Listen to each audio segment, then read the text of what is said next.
Hi guys, papakita natin paano magbalat ng ano guys, ng itlog. Na hindi yung didikit. Tanggal lang siya kaagad guys. Ang bilis ganun lang guys. Wala siyang didikit guys. Oh, di ba? Oh. Oh, ang ganda guys, oh. Ang ganda, wala siya, hindi siya dumikit dito sa balat. Kaya ganun ang balat ng itlog. So tapos kakainin natin guys. Oh. Yellow. Ano ito guys? Yellow yung itlog nila. Sarap ng itlog niya.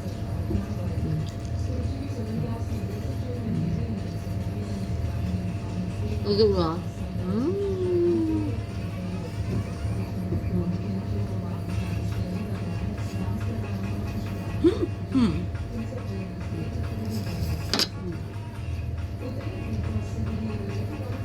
So, thank you for watching guys. Hindi ako makapagsalita, puno ng bunga ako.